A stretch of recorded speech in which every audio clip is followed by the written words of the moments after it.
Hello and welcome to the Film Jerk Podcast. I am your host, Edward Havens. Today we are going to be starting a three-part miniseries on one of the bigger independent distributors of the mid-1980s. We're talking about Empire Pictures.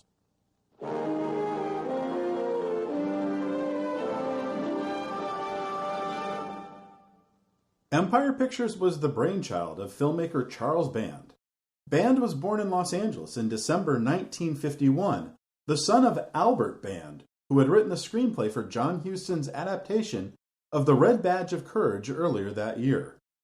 The Parisian-born Albert Band would pack up his family in the mid-1950s and return to Europe to make a series of films in Sweden and Italy for more than 10 years before returning them to Los Angeles in the late 1960s. After graduating from high school in 1968, the younger Band got to work making his name in the film industry. His first film as producer and director, for which he credited himself as Carlo Bocchino, was a softcore spoof of Bernardo Bertolucci's 1973 film Last Tango in Paris, called Last Foxtrot in Burbank. It's of absolutely no interest to anyone outside of those who are absolute completionists of either Mr. Band's work or of the co-editor of the film, a then recent graduate of the USC Film School, John Carpenter.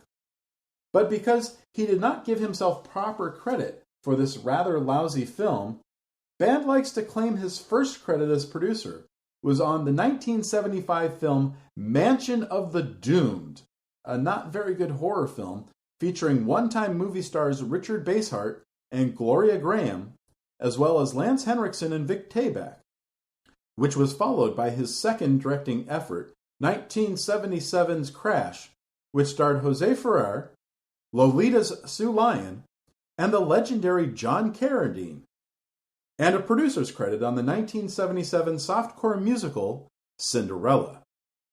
Band's first big success would be in the burgeoning home video market, when he created the company that would soon be known as Media Home Entertainment in 1978, who would release movies such as John Carpenter's Halloween on VHS and Betamax.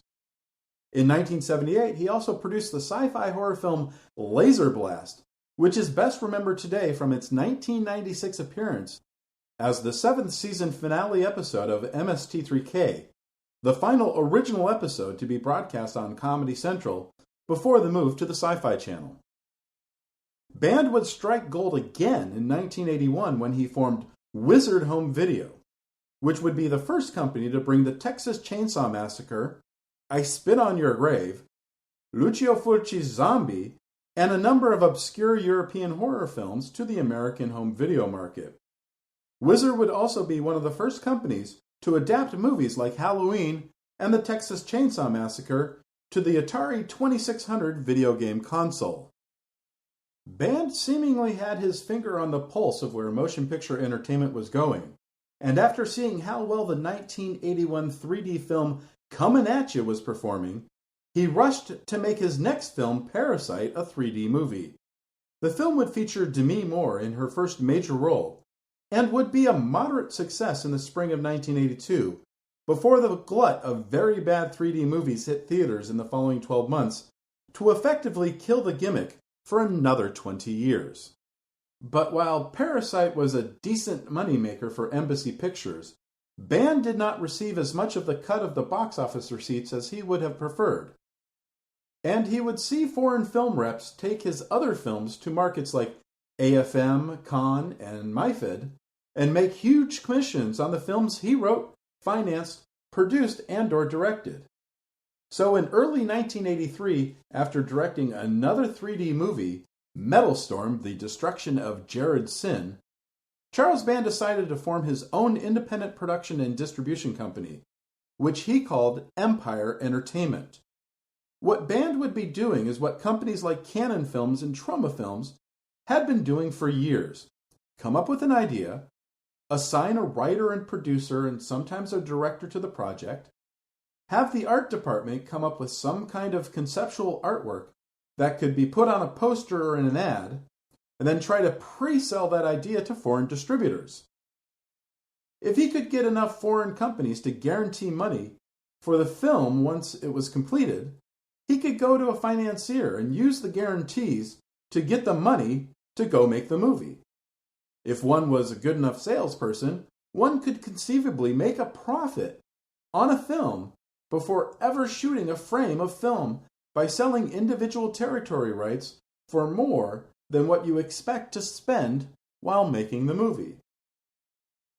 In May 1983, Empire Entertainment made its first mark at the 1983 Cannes Film Market, which runs concurrent with the more famous film festival, selling two titles already in production, Swordkill and Journeys Through the Dark Zone 3D, as well as a planned sequel to Parasite, which was also planned for 3D. Parasite 2 in 3D was never made, but the other two films would be amongst Empire Entertainment's first American theatrical releases through their distribution arm, Empire Pictures.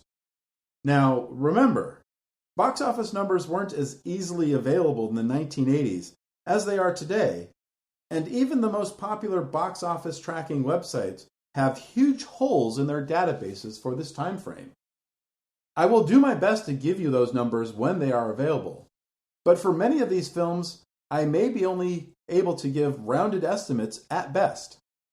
I'm also only going to be covering the first 3.5 years of theatrical releases of Empire Pictures with this episode, because to also try to fit in the latter 2 years would stretch the episode to its breaking point. So we'll get to those on the next episode. The first movie Empire Pictures would release into theaters was The Dungeonmaster, which I mentioned a moment ago as one of the first films Empire Entertainment sold at the 1983 Cannes Film Market under the title Journeys Through the Dark Side 3D. But since 3D was dead by the end of 1983, thanks to Jaws 3D and Friday the 13th Part 3 in 3D and The Man Who Wasn't There 3D and Metal Storm 3D, well, the movie would only use one of the camera images and be exhibited only in 2D. An attempt to mash up Dungeons & Dragons with Tron, The Dungeonmaster was an anthology movie about a young computer programmer who is transported to a nightmarish hellscape by a demonic sorcerer who wishes to fight the programmer for the hand of his girlfriend. The trick on this film is that each of the 7 sequences was written and directed by a different team. Jeffrey Byron, who starred in the band-directed Metal Storm, is the programmer and the unifying part of each storyline. But imagine how crazy the film is that it's only 73 minutes long, but it has 7 separate sequences.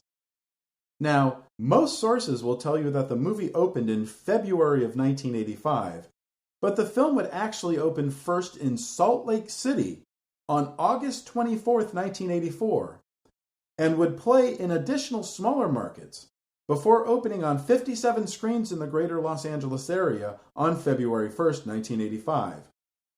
In a full-page ad in the March 6, 1985 issue of Variety, part of a 13-page spread tied into the about-to-start American film market, it is noted that The Dungeonmaster had already grossed $3.29 million, while only having played in 34% of the American theatrical markets.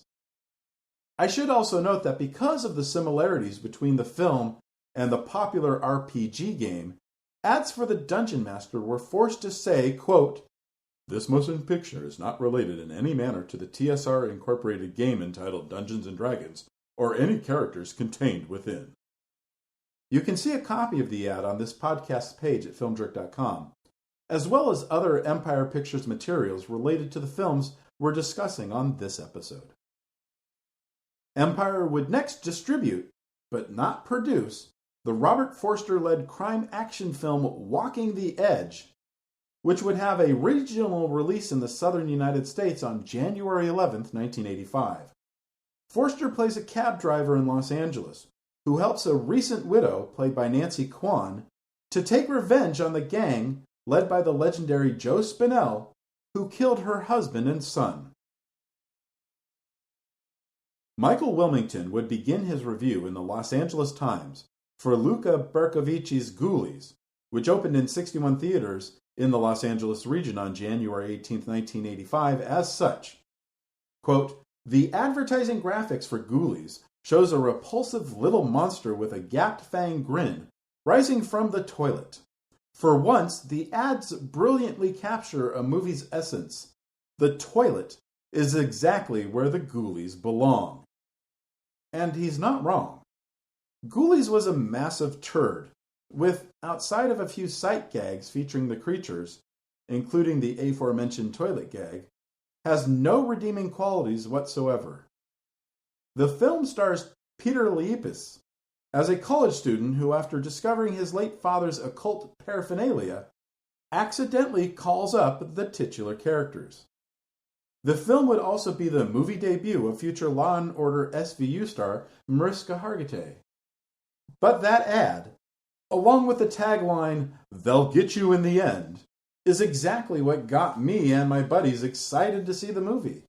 That ad, featuring one of the makeup effect artist John Carl Buechler's puppet creatures, helped propel the film to a more than $7.1 million gross from only 350 theaters in a mere 4 weeks, according to that same March 1985 Variety ad as the Dungeonmaster, which went to print before it opened in 99 theaters in New York City on March 1st. The film was successful enough to spawn 3 sequels between 1987 and 1994. And while a lot of people think Ghoulies is a quickie knockoff of Gremlins, Ghoulies would start production in January 1984 after 5 months of pre-production, around the same time that Gremlins was also in production. The second half of May 1984 would see 2 movies directed by Charles Band to get released in a 9-day period. The first, Trancers, would start its regional release on Wednesday, May 22nd. Like Ghoulies, Trancers seemed like it was a quickie knockoff to another recent hit film. See if this sounds familiar. A police detective from the 23rd century travels back to the 1980s to bring his old nemesis to justice. But like how Ghoulies was in production around the same time as Gremlins, Trancers was in production at the same time as James Cameron's The Terminator, and was first released in the United Kingdom just 2 weeks after The Terminator had been released in America. Comedic actor Tim Thomerson would star as Jack Death, the cop from the future. But instead of having to get naked in order to travel through time, Jack and his nemesis are able to travel back in time by injecting themselves with a drug that allows them to take over the body and consciousness of one of their ancestors. Helen Hunt would get her first leading role 7 years after her last movie role as George Siegel's daughter in Roller Coaster, as the girlfriend of Death's 1985 ancestor. Trancers is quite possibly the best of the 68 movies that Band has directed as of January 2021. I don't know, I haven't watched them all. But while box office grosses for Trancers are not readily available, the film did well enough both at theaters and on home video to spawn no less than 5 sequels, the first 2 of which would also star Miss Hunt until her starring role in the 1992 NBC sitcom Mad About You would preclude her from being featured in future episodes. There's actually a 6th sort of sequel, which we'll talk about in the next episode. The following Friday, May 31st, would see the release of The Alchemist. Well, to be fair, Band was the second director on the film. The first, Craig Mitchell, would leave the $500,000 production after only 3 days, and Band was hired to come in and finish the remaining 7 days of filming. The movie had been shot in 1981 and was originally planned as actor Robert Ginty's follow-up to the successful independent film The Exterminator. But this film, about a man who seeks revenge on an evil magician who placed a curse on him, would sit on the proverbial shelf for 4 years until Band bought the American theatrical rights, because he needed more films in his distribution pipeline to keep things moving. And that's about all The Alchemist did. It wasn't their biggest hit when it was released theatrically beginning on October 18, 1985, but Stuart Gordon's Re-Animator would be the movie that would define Empire's legacy. Herbert West is at the top of his class in medical school. How can you teach such dribble? These people are here to learn, and you're closing their minds before they even have a chance. What are you? He's brilliant, but a little weird. I've broken the 6 to 12 minute barrier. I've conquered brain death. His experiments have always been unorthodox. It was dead. But lately they're getting out of hand. And he's just made a discovery that could wake up the dead. Herbert West has affected reanimation in dead animal tissue. What are you thinking? How do you feel?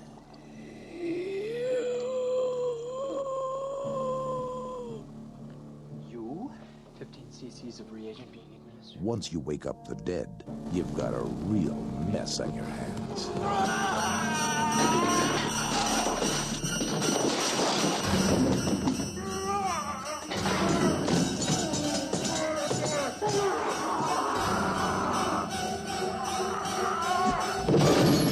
Herbert, you're insane! Now what happened? I had to kill him! He's dead? Not anymore.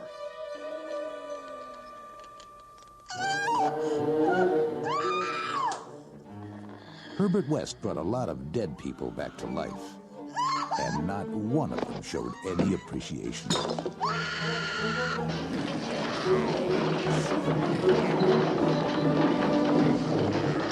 H.P. Lovecraft's classic tale of horror, Re-Animator. Mr. West. You'll never get credit for my discovery. Who's going to believe a talking head? Get a job in a sideshow. It will scare you to pieces.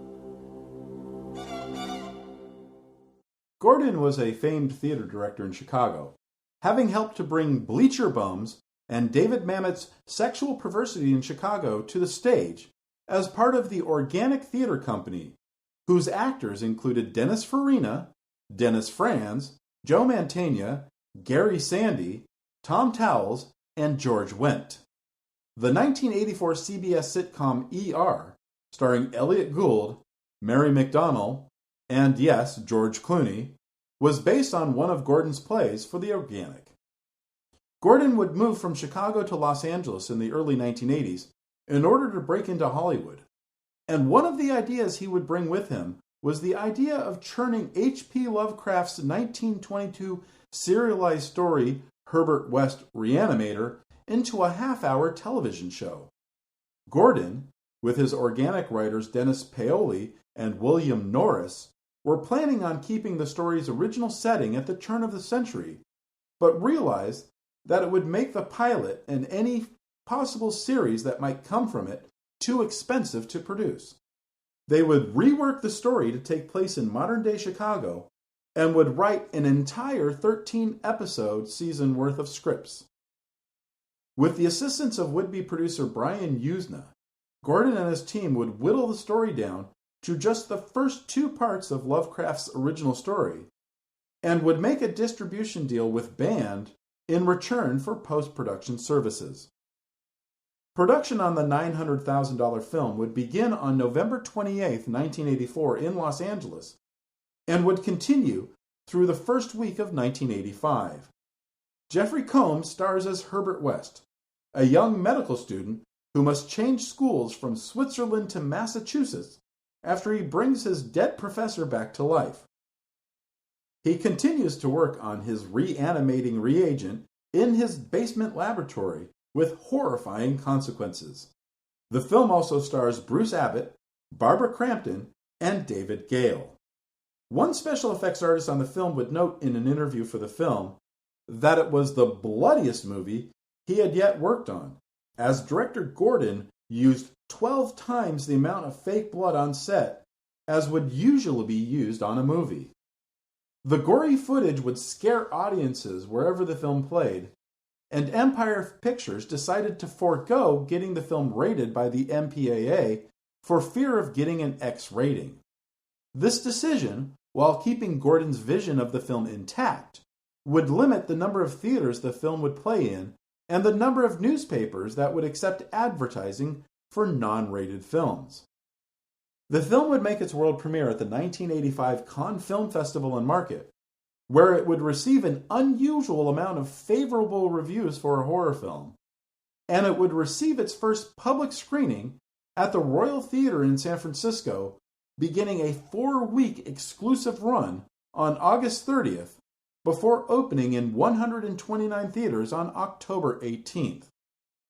While the film would open in 14th place with nearly $544,000 in ticket sales, its per-screen average of $4,214 would be the highest of any film in the top 15.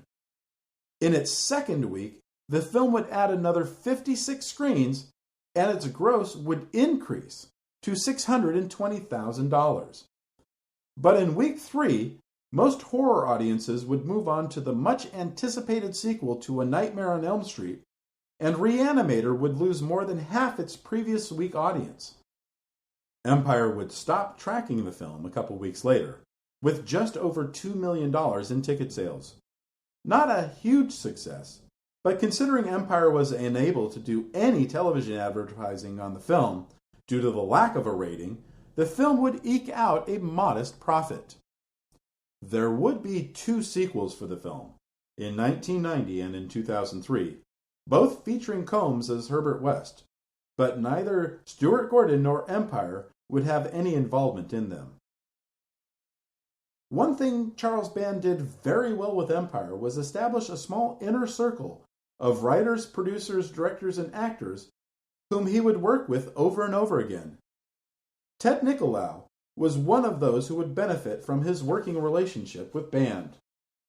After making his directorial debut on one of the segments of the Dungeonmaster, Nicolaou would be tasked with taking the footage from 2 Italian exploitation movies from 1980, Hotel Paradise and Escape from Hell, and editing them together, as well as shooting 10 minutes of new footage featuring Exorcist star Linda Blair and comic magician Penn Jillette in his film debut, to try and make sense of it all. The film would arrive in limited release on September 27th, but it didn't work very well. Nicolaou would be rewarded for his efforts, though, by making more than 30 more films for Band over the next 35 years. 2 other people who would benefit from their working relationship with Charles Band were the writing team of Danny Bilson and Paul DeMao. After their screenplay for Trancers was produced and directed by Band, the pair would be given the green light to make their next screenplay, Zone Troopers, with Bilson as director and DeMao as producer. Trancers star Tim Thomerson stars as the leader of an American patrol in Italy during World War II who discover an alien spaceship that has crash-landed in the woods and decide to assist the aliens in recovering one of the survivors of the crash, who is being tested on by nearby Nazis. Art LaFleur, Biff Menard, and Timothy Van Patten round out the patrol team. Bilson and DeMao would continue working with Band for several more years, before going on to create the 1990 television version of The Flash, and writing the screenplay for the 1991 adaptation of Dave Stevens' The Rocketeer. DeMao would pass away in 2018, while Bilson works as the director of USC Games, a joint education program managed by the school's School of Cinematic Arts and School of Engineering. Their most recently produced screenplay, written in 2013, was sold to Netflix and Spike Lee just after DeMao's passing. The resulting film, Da 5 Bloods, could earn the pair their first ever Oscar nominations. The Italian horror adventure film Chiave Bianche, Violenza in Amazonia would get picked up by Empire Films, given an English dub soundtrack, and released in regional American markets as White Slave beginning on October 2nd. You might know it better under the title it was released under when it came out on home video and on cable, Cannibal Holocaust 2, although it has nothing to do with the infamous 1980 film. nor should it be confused with the 1988 movie The Green Inferno, which would also be titled Cannibal Holocaust 2 when it was released on home video and cable. Yet another person who would benefit from working with Charles Band was John Carl Buechler. Buechler would get his start doing makeup work for Roger Corman's New World Pictures in the 1970s. Buechler would jump ship to work with Band on the promise that he could open his own effects outfit, which Buechler would call Mechanical and Makeup Imageries, could work on projects outside of Empire, and would be able to make his own films. As a sign of good faith, Band would give Buechler not only the makeup and effects work on the Dungeonmaster, but allowed him to direct one of the segments. After creating the Ghoulies and a number of the makeup effects for Re-Animator, Buechler was given the go-ahead to direct his first full-length feature film in 1985, the fantasy comedy horror film Troll.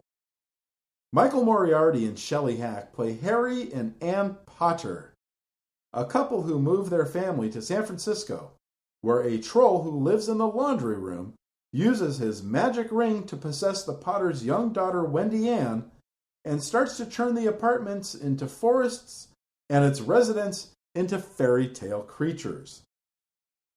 The film features one of the more interesting casts we'll feature on this show, including the never-ending stories Noah Hathaway, Sonny Bono, Gary Sandy from WKRP in Cincinnati, Lost in Space's June Lockhart, and two recent performers from Saturday Night Live, Brad Hall and Julia Louis-Dreyfus.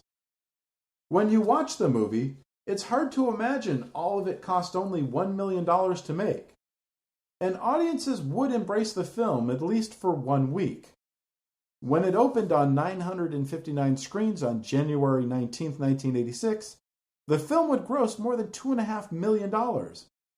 But in that second week, despite only one new opener, the rather flaccid sex comedy My Chauffeur, Troll would lose more than 56% of its audience, and would end its theatrical run several weeks later with $5.45 million in ticket sales. 2 weeks after Troll, Empire Films would release Eliminators. A downed pilot is resurrected by a pair of time-traveling scientists who turn him into a half-man, half-android, and then abandon their little science experiment after a series of tests. Rather unhappy at the possibility of dying again, the Mandroid rebels against his creators, teaming up with the sexy scientist responsible for his android technology, her pet robot, a rough-and-tumble riverboat guide, and a martial arts warrior. Together, they are the Eliminators. Eliminators was another screenplay from the writing team of Danny Bilson and Paul DeMeo, and would feature Andrew Prine, Denise Crosby, Patrick Reynolds, and Conan Lee as the Eliminators. At a cost of nearly $2 million, Eliminators would be Empire's most expensive film to date. But when it opened on 993 screens on January 31st, it would end up grossing only $1.98 million. And like Troll, it would lose more than 55% of its audience in the second week. It would be gone from theaters a few weeks later, with a final gross of only $4.6 million. 5 months after White Slave, Ted Nicolaou would be back, this time with his first actual movie, Terror Vision.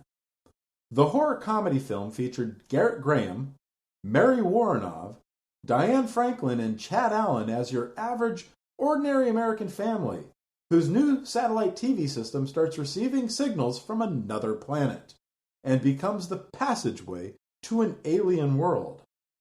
Like many Empire films, the best thing about the film is its poster, a single eyeball staring out from the center of a satellite dish, which is hooked up to every house in the neighborhood.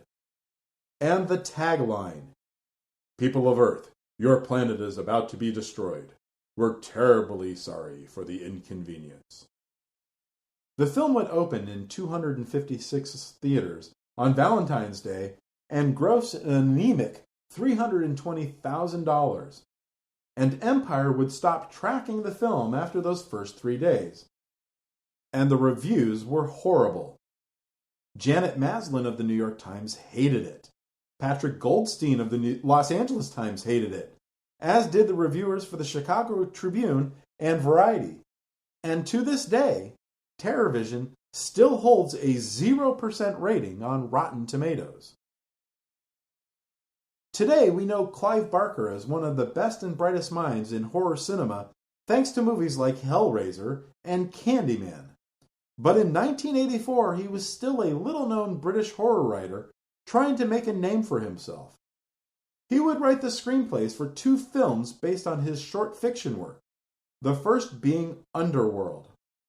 Directed by George Pavlov, Underworld would bring together some of Britain's best acting talents, including Stephen Burkoff, Denholm Elliott, Art Malik, and Miranda Richardson, in a story about a sinister biochemist who has created a species of subhumans who live under the streets of London.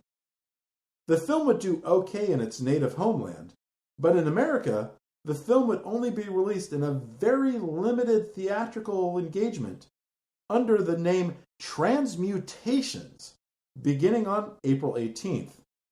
We'll talk about that second film he wrote a screenplay for, and how these 2 films would make him into the icon we know today, a little later on this episode. Tim Kincaid's Breeders would arrive in theaters on May 2nd. A New York City police detective and a doctor at a local hospital team up to uncover the mystery of 5 women, all virgins, who were all accosted under mysterious circumstances.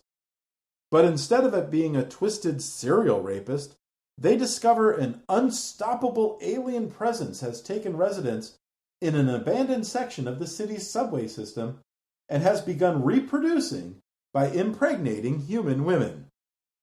The film features no one you've ever heard of and would die a very quick and ignoble death at the box office. Kincaid would shoot this movie and another, Mutant Hunt, back-to-back in New York City.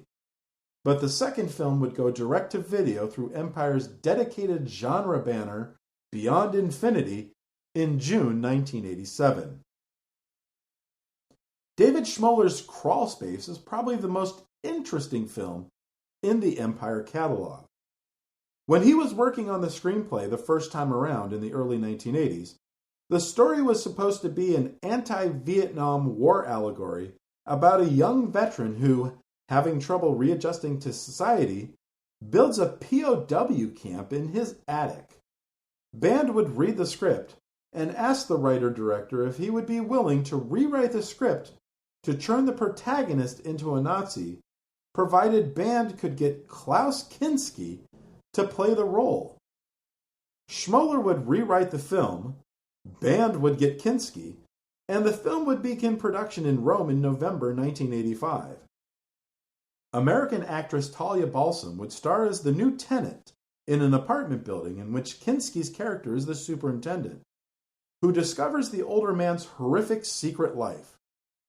Originally scheduled for an 8-week shooting schedule, production would stretch on into the first week of March 1986 because of Kinski's eccentricities and the interruptions he would cause. But even with the extended production schedule, Schmoeller would still have the film ready for its scheduled May 21st release. Maybe he should have taken more time.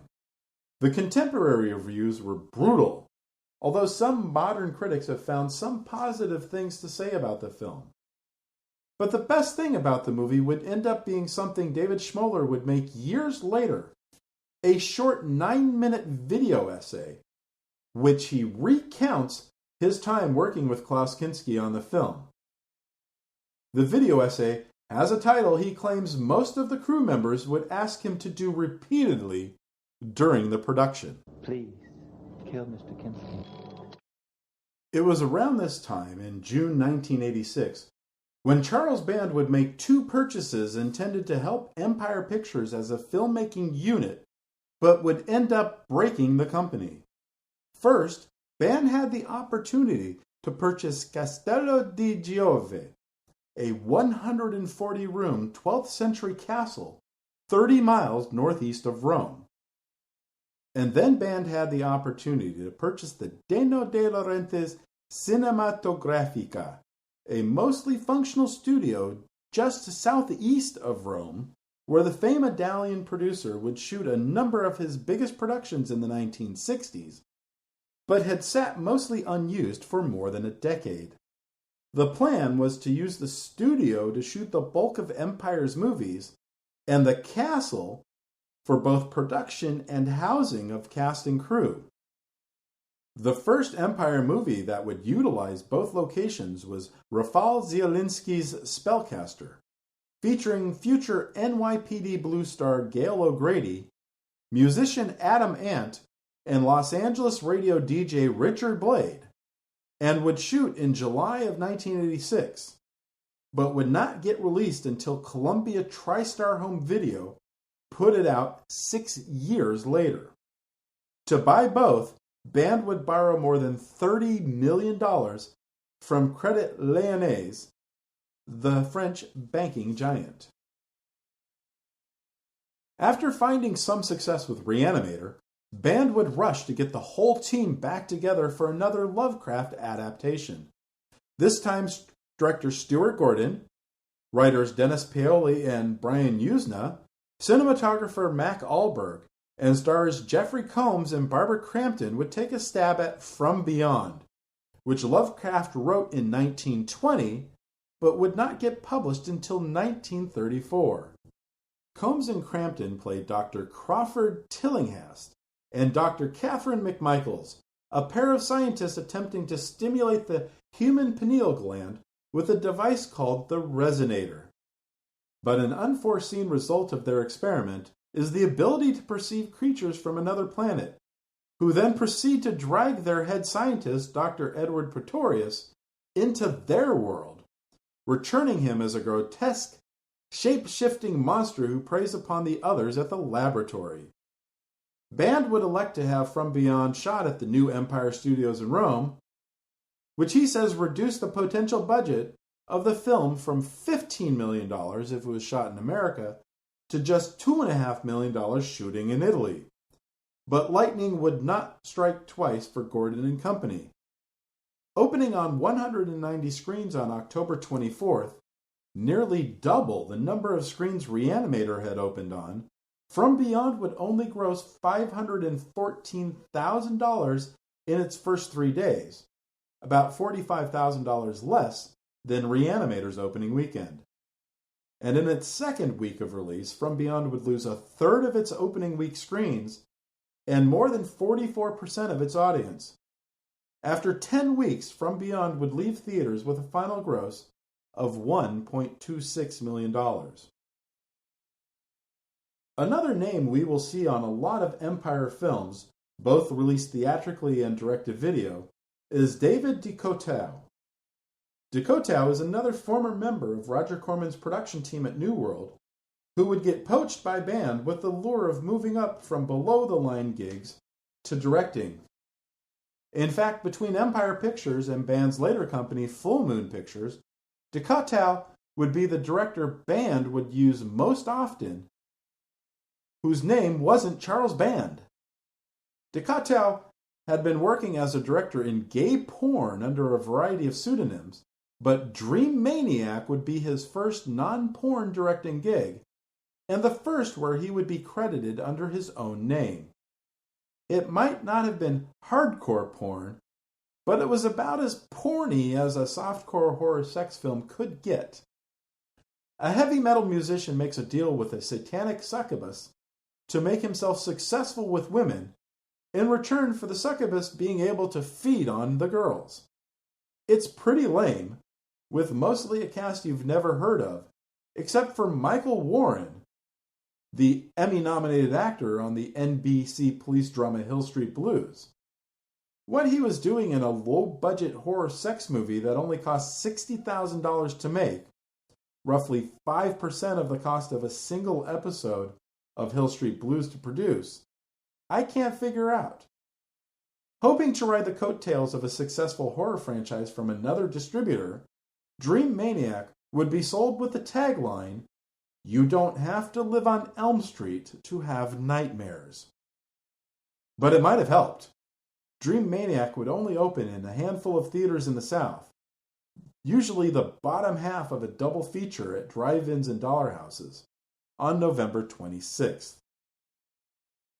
If you're a fan of cheesy bad 80s movies, you know the name Albert Pyun. From Sword and the Sorcerer to Alien from LA to Deceit and Cyborg, Albert Pyun knew how to make a bad but mildly entertaining movie. I have some great cyborg trivia I'm saving for our Canon Films miniseries coming soon. But for now, we're going to spend about 47 seconds or so talking about his rock and roll sci-fi horror comedy film, Wicked Lips.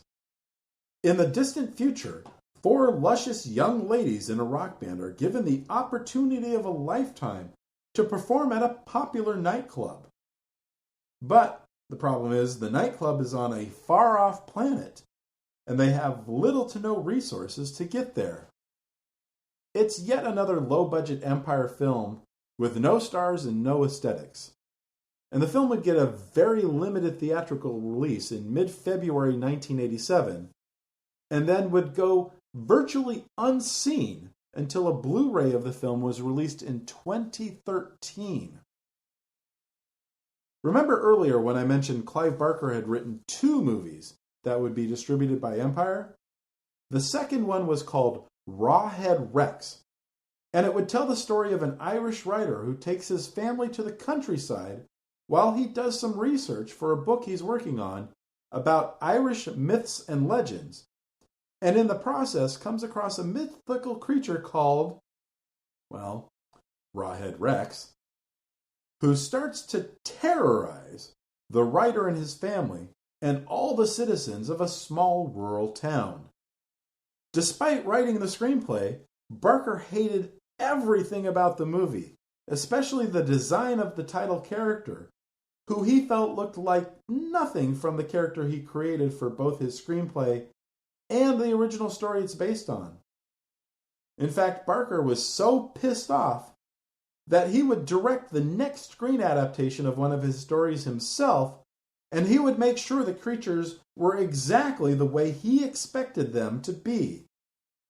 That film would be known during production as Sadomasochists from Beyond the Grave, but you know it better as Hellraiser.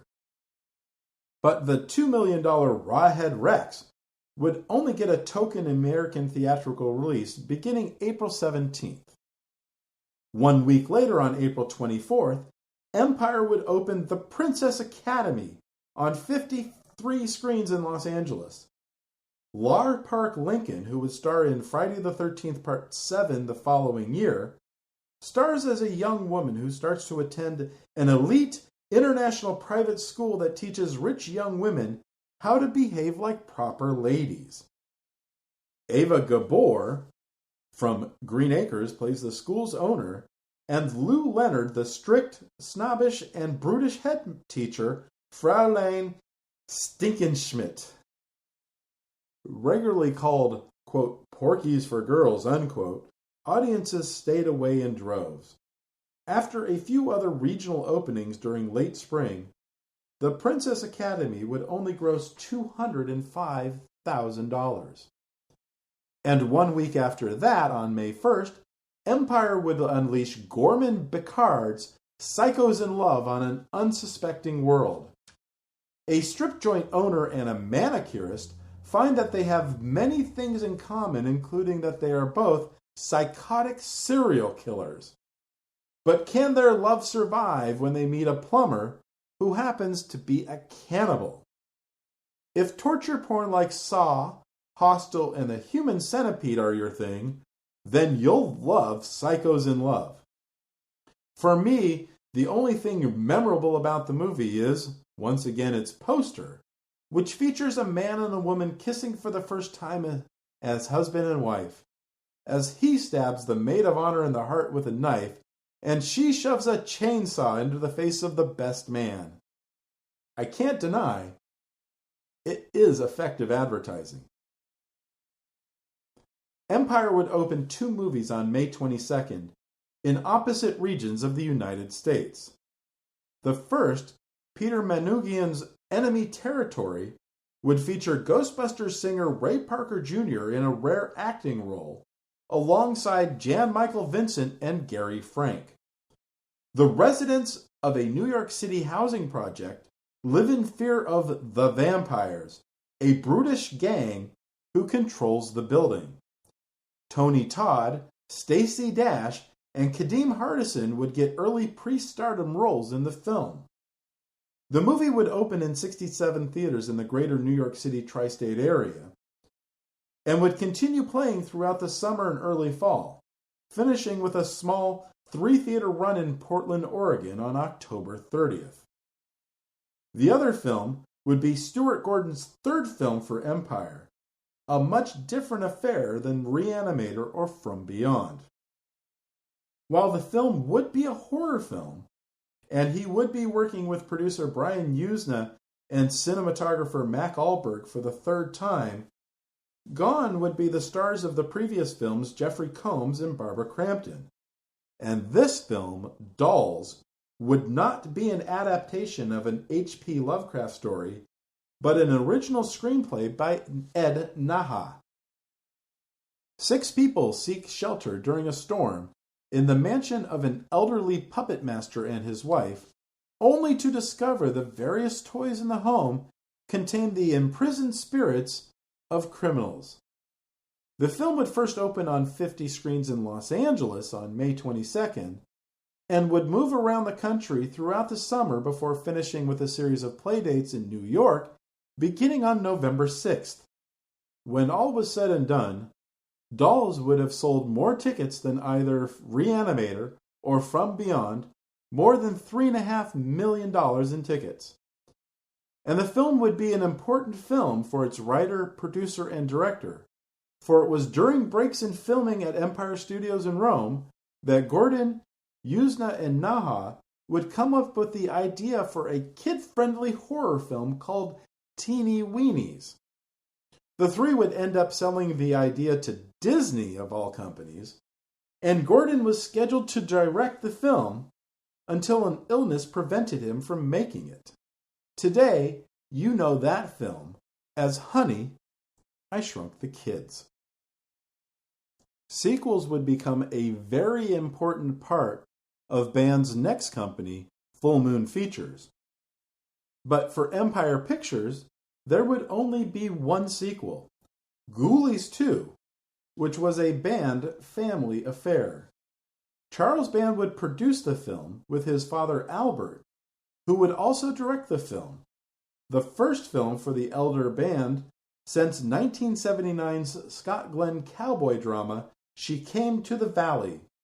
Strangely though, Richard Band, Albert's son and Charles's brother, who had composed the music for the first Ghoulies film, did not work on Ghoulies 2.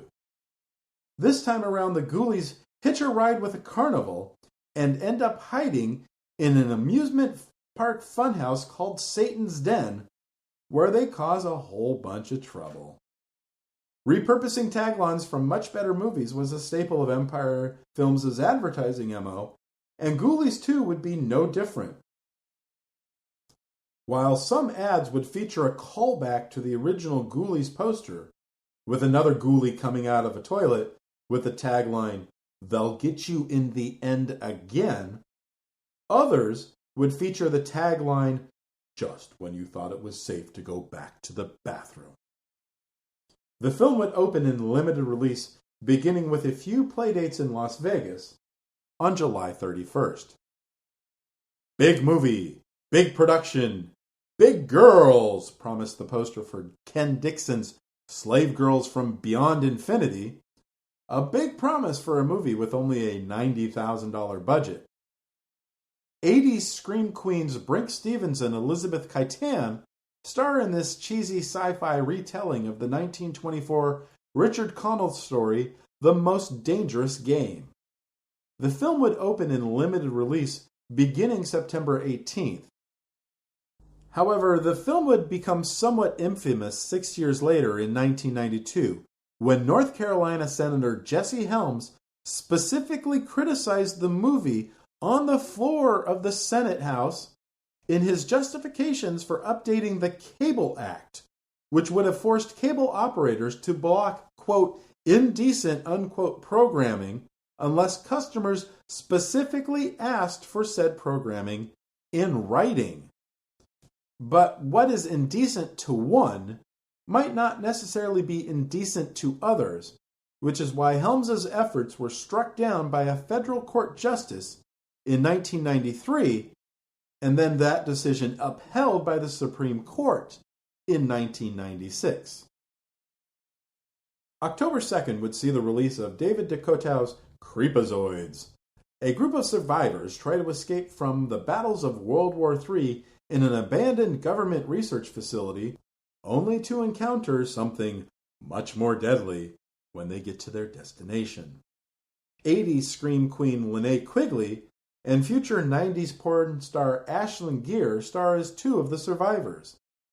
"Move over, aliens! Here comes the Creepozoids!" screamed out the tagline, on poster art that promised much more than the $75,000 production could ever deliver. But you do have to give DeCoteau some props for stretching his budget much farther than expected, especially considering he would shoot most of his movies on 35mm film. The movie would open as part of a double feature at the Liberty Theater on 42nd Street in New York City, and a few additional Tri-State region theaters on October 2nd, along with Slave Girls from Beyond Infinity. That same double feature would also show up in Detroit 2 weeks later. And that, my friends, is the end of part 1 of this Empire Pictures miniseries.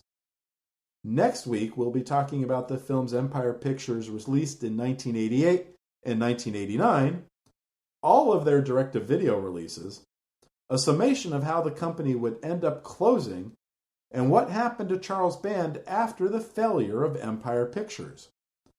I hope you'll join us. Thank you for listening. We'll talk again soon.